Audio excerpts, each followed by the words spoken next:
فرمایا ان لوگوں کا ٹھکانہ جہنم ہے جس سے خلاصی کی کوئی صورت یہ نہ پائیں گے۔ محترم ساتھیو، میں سوچ رہا تھا 5واں پارہ ہے، سورۃ النساء ہے، اس کے اندر اللہ پاک نے 2 دفعہ یہ ارشاد فرمایا کہ میں شرک والوں کو معاف نہیں کروں گا، باقی جسے چاہوں معاف کر دوں۔ ایک پیچھے آیت نمبر 48 پہ آیا ہے اور ایک یہ آیت نمبر 116 پہ آیا ہے۔ پیچھے بھی فرمایا ان اللہ لا یغفر ان یشرک بہ ویغفر ما دون ذلک لمن یشاء ومن یشرک باللہ فقد افتری اثما عظیما۔ اور ادھر بھی فرمایا ان اللہ لا یغفر ان یشرک بہ ویغفر ما دون ذلک لمن یشاء ومن یشرک باللہ فقد ضل ضلالا بعیدا۔ کیا فرمایا؟ فرمایا اللہ کے ہاں صرف شرک ہی کی بخشش نہیں ہے، اس کے سوا سب کچھ معاف ہو سکتا ہے جسے وہ معاف کرنا چاہے۔ جس نے اللہ کے ساتھ کسی کو شریک ٹھہرایا وہ تو گمراہی میں بہت دور نکل گیا۔ پہلے یہ سوال ہو سکتا ہے، اللہ کے کلام کے اندر تو اجازیت ہے،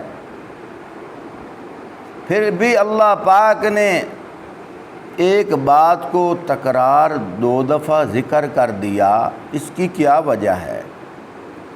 اس کی ایک وجہ تو یہ ہے کیونکہ پہلے یہود و نصارہ کو خطاب کیا جا رہا ہے، پھر منافقین کو کیا ہے، لیکن اب یہاں مشرکین کے کان کھینچے جا رہے ہیں۔ تو پیچھے جو ان اللہ لا یغفر والی آیت ہے وہ یہودیوں کو کہا جا رہا ہے، یہودیوں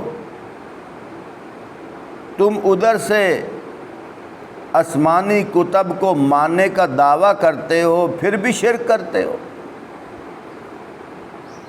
فرمایا میں اللہ کی رحمت اتنی وسیع ہے، میں چاہوں ایک شرک والے گناہ کو معاف نہیں کروں گا قطعاً، باقی جتنے بڑے سے بڑے کوئی گناہ ہوں گے میں اللہ کی رحمت کا سمندر جب جوش میں آئے گا میں معاف کر دوں گا۔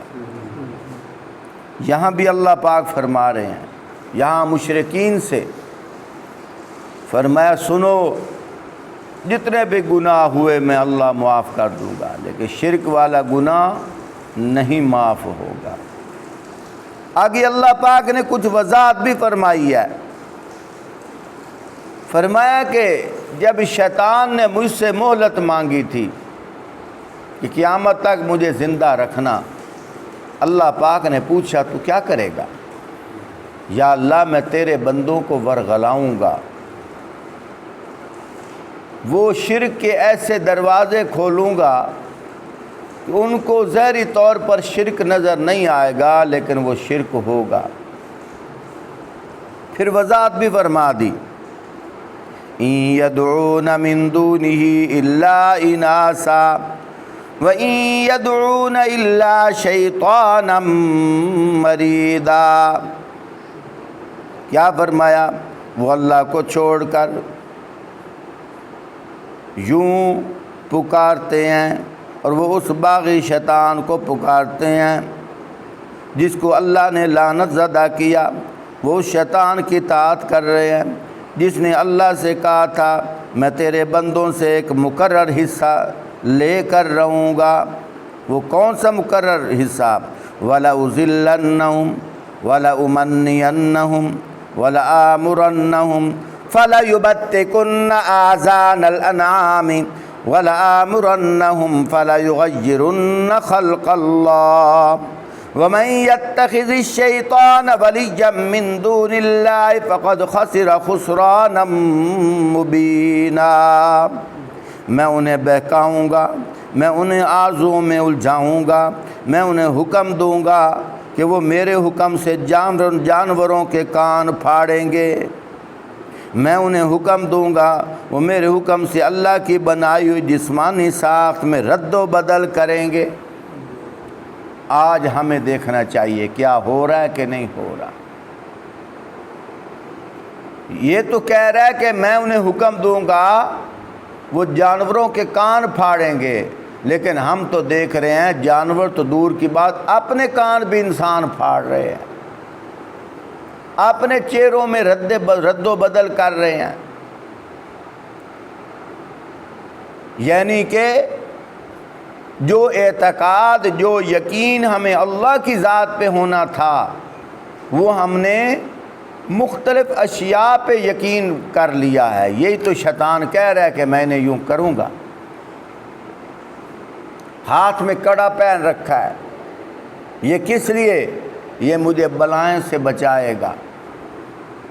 لال رنگ کا گانا ڈال رکھا ہے، یہ کس لیے؟ یہ میری مشکل آسان کرے گا۔ شادی کے موقع پر بھی گانا، کس لیے؟ بلائیں مصیبتیں ٹل جائیں گی۔ چاہیے تو یہ تھا جس شادی پہ دلہا صاحب گانا اپنے بازو پہ ڈال رہا ہے، اس شادی پہ خوش و خرم سے شادی ہو جائے، لیکن اکثر سننے میں آیا ہے اس شادی کے موقع پر بھی لوگ مرتے ہیں، قتل و قتال ہوتا ہے، لڑائی ہوتی ہے۔ پھر اس گانے کا کام تو نہ رہا۔ مثال کے طور پر انسان اپنے اوپر چھتری لگاتا ہے، کس لیے؟ یہ دھوپ سے بچائے گی، یہ بارش سے بچائے گی، لیکن چھتری کو ہو سوراخ، وہ دھوپ بھی لگ رہی ہو، بارش بھی لگ رہی ہو، تو کیا کہتے ہیں؟ یار یہ کسی کام کیا ہے، پھینکو اس کو، بارش تو ویسے ہی آ رہی ہے، یہ ایسے ہی ہم نے۔ پیارے بھائیوں، ہمیں سوچنا چاہیے یہ جو گانا ڈالا جا رہا ہے یہ مصیبتوں سے بچائے گا، لڑائی تو ویسے ہی ہو رہی ہے، پھر وہ کون سی مصیبت ہے جس سے تمہیں بچا رہا ہے؟ یہ شیطان کے بہکاوے ہیں۔ کان کے اندر ان مرد بالی ڈال رہا ہے، سوال ہو سکتا ہے عورت بھی تو ڈالتی ہے۔ پیارے بھائی، عورت ڈالتی ہے اپنی زینت کے لیے، اور مرد اگر اپنی زینت کے لیے ڈالتا ہے اس کو نہیں ڈالنا چاہیے۔ کیوں؟ اس لیے کہ آپ صلی اللہ علیہ وآلہ وسلم نے عورت کی مشابہت سے روکا ہے۔ پاؤں کے اندر بھی کوئی گھنگرو ڈال رہا ہے، حدیث پاک کے اندر آتا ہے، حضرت عائشہ صدیقہ رضی اللہ تعالی عنہا کے گھر ایک عورت آئی، اس کے ساتھ ایک بچی تھی، اس کے پاؤں میں گھنگرو تھا، جس طرح آج کل بچیوں کے پاؤں میں گھنگرو ہوتے ہیں۔ عائشہ صدیقہ رضی اللہ تعالی عنہا فرماتی ہیں یہ پاؤں کے اندر تو نے گھنگرو نہیں ڈالا، بلکہ تو نے پاؤں کے اندر شیطان ڈالا ہوا ہے۔ اور شیطان کا کام کیا کرنا ہے؟ فساد مچانا، لڑائی کروانا۔ تو عذاب تو خود ہم نے خریدا ہوا ہے، ہم غور نہیں کرتے۔ تعویذات پہ یقین کر لینا کہ یہ میری مشکل دور کرے گا، 2 دن تو مٹی کے اندر رکھ، وہ مٹی اس کو کھا جاتی ہے۔ جو اپنے آپ کو مٹی سے نہیں بچا سکتا، تیری میری مشکل کیسے حل کرے گا؟ مولوی صاحب کیا کرتے ہیں؟ اس کے اوپر سلوشن ٹیپ ڈالتے ہیں، کیا کرتے ہیں؟ اس کے اوپر مومی لفافہ لگاتے ہیں۔ کیوں؟ بارش کے پانی سے یہ گیلا نہ ہو جائے۔ ہم غور بھی نہیں کرتے کہ ہم اس کا تحفظ کرنے کے لیے سلوشن ٹیپ لگا رہے ہیں، ہم اس کا تحفظ کرنے کے لیے مومی لفافہ لگا رہے ہیں، وہ تیرا میرا مشکل کشا کیسے ہوگا؟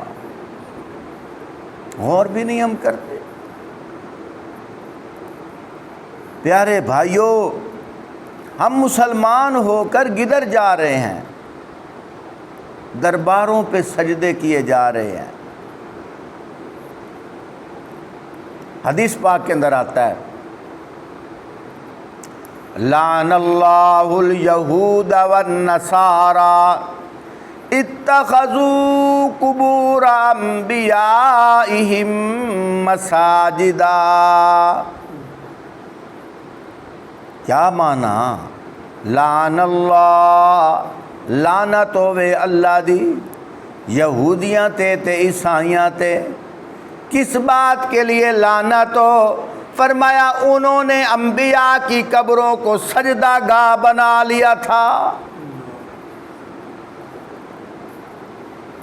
ایک منٹ کے لیے ذرا سوچیں، کیا یہ حدیث نہیں ہے؟ اگر حدیث ہے تو ان یہودیوں عیسائیوں پہ آپ صلی اللہ علیہ وآلہ وسلم لعنت بھیج رہے ہیں۔ کس وجہ سے؟ انہوں نے انبیاء کی قبروں کو سجدہ گاہ بنا لیا تھا۔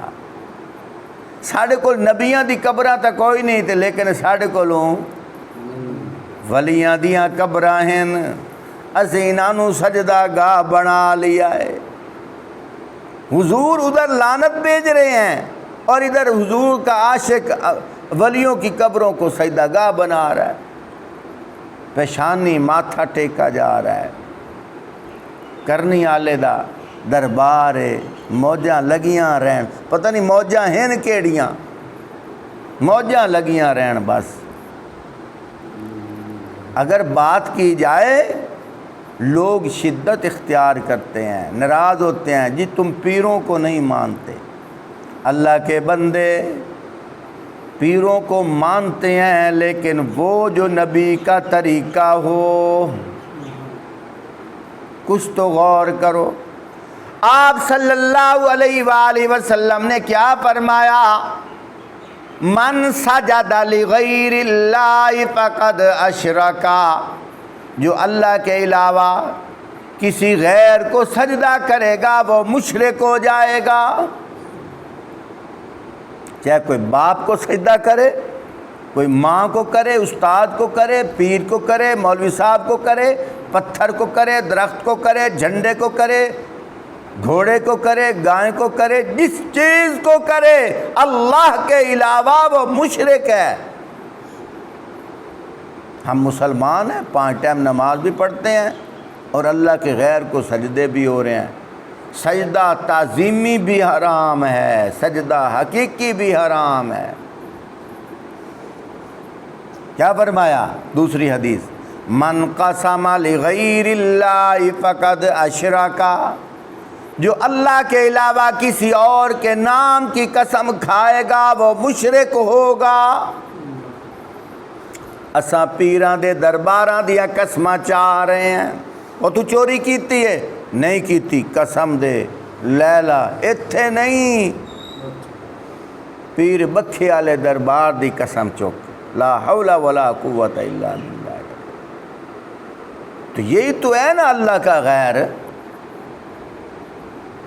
اگر کوئی مندر کی قسم اٹھائے وہ مشرک ہو سکتا ہے، دربار کی قسم اٹھانے والا مشرک کیوں نہیں ہے؟ کچھ تو غور کیا جائے۔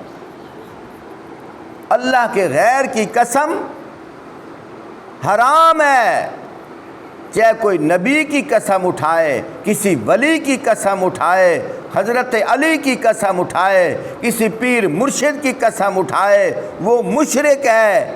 میرے بھائیوں، ہم غور نہیں کرتے۔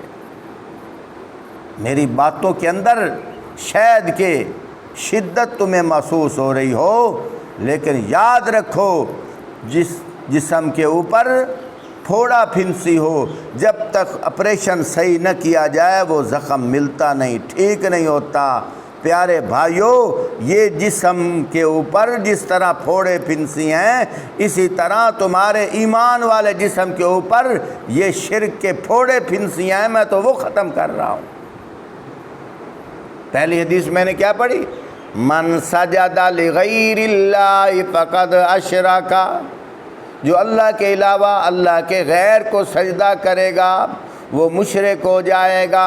دوسری حدیث، من قسم لغیر اللہ فقد اشرک، جو اللہ کے علاوہ کسی اور کی قسم اٹھائے گا وہ مشرک ہو جائے گا۔ آج تسی کیا نے روزی والے اڈے دی قسم، آ میرے پتر دے سر دی قسم، آ ماج دے تھان دی قسم، قسمیں تو اٹھائی جا رہی ہیں۔ تیسری حدیث، من نظر لغیر اللہ فقد اشرک، جو اللہ کے علاوہ کسی اور کی منت مانے گا وہ مشرک ہوگا۔ تو ہم ماشاءاللہ مسلمان ہیں، محرم کے موقع پہ ہم بھی پکا رہے ہوتے ہیں نظر اللہ تے نیاز حسین۔ نیاز کا کیا مطلب ہے؟ جس طرح ہم اللہ کی نیاز پکاتے ہیں، اللہ کے نام پر پکاتے ہیں، تو نیاز حسین، یہ حسین کے نام پر پک رہا ہے۔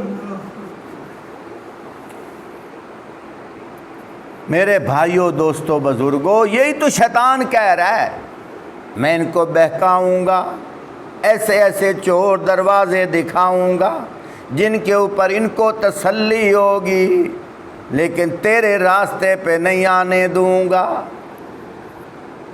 جو لوگ حق کی تلاش میں ہیں انشاءاللہ میرا بیان ان کو فائدہ مند ہوگا، جو حق کا راستہ تلاش کرنا چاہتے ہیں۔ 3 حدیثیں ہوں گی۔ پہلی، من سجد لغیر اللہ فقد اشرک۔ دوسری حدیث، من قسم لغیر اللہ فقد اشرک۔ تیسری حدیث، من نظر لغیر اللہ فقد اشرک، جو اللہ کے علاوہ کسی اور کی نظر مانا منت۔ یہ کتھے چلے ہو جی؟ کٹا لئی جاندے ہو جی، فلانے پیر دی منت پوری کرن جا رہے ہیں، استغفر اللہ، فلانے دربار دی منت پوری کرن جا رہے ہیں۔ یہاں تو یہ بات صرف یہاں تک نہیں، میں نے اپنی ان آنکھوں سے دیکھا ہے، اور اس نیت کے لیے کے ساتھ دیکھنے جا رہا تھا کہ کل کوئی لوگ یوں نہ کہیں کہ ممبر رسول پہ بیٹھ کے جھوٹ بول رہا ہے۔ میں نے اپنی آنکھوں سے دیکھا ہے، شرک کے اڈے اتنے آگے تجاوز کر گئے ہیں، اتنے آگے تجاوز کر گئے ہیں، حتیٰ کہ تیرے جنگ کے اندر شاہ جیمنا کے ساتھ ایک کری والا روڈ ہے، وہاں ماں بلی سلطان دربار ہے، حج والے دن وہاں حج بھی پڑھی جاتی ہے۔ میں نے اپنی آنکھوں سے دیکھا ہے۔ اور کیا کہا جا رہا ہے کہ پیر اور آنکھیں آئی، جڑے بڈھے بابے، بیمار غریب بندے خانہ کعبہ کا طواف نہیں کر سکتے، وہ یہاں 8 حج ادا کریں، ایک فریضہ حج کا ثواب ملے گا۔ استغفر اللہ، لا حول ولا قوت الا باللہ العلی۔ 1 منٹ کے لیے سوچو، آپ صلی اللہ علیہ وآلہ وسلم مدینہ پاک میں رہتے تھے، اور حج مدینہ میں نہیں ہے۔ حج کہاں ہے؟ مکے میں۔ اگر مدینہ میں حج ہوتا تو حضور کو مکے جانے کی کیا ضرورت تھی؟ مکے اور مدینہ کے درمیان 300 میلوں کا فاصلہ ہے۔ آپ صلی اللہ علیہ وآلہ وسلم بھی مدینہ سے حج کے ارادہ سے مکے جا رہے ہیں، اور یہاں کیا ضرورت پڑی؟ یہاں والے اولیاء بڑے ہیں یا حضور بڑے ہیں؟ جب حضور علیہ الصلوۃ والسلام بھی مدینہ میں حج نہیں کر رہے، وہ بھی حج کرنے کے لیے 300 میل کا سفر کر رہے ہیں، یہ کہاں سے ان کو چھوٹ مل گئی ہے؟ اللہ ہمیں سمجھنے کی توفیق عطا فرمائے۔ وآخر دعوانا ان الحمد للہ۔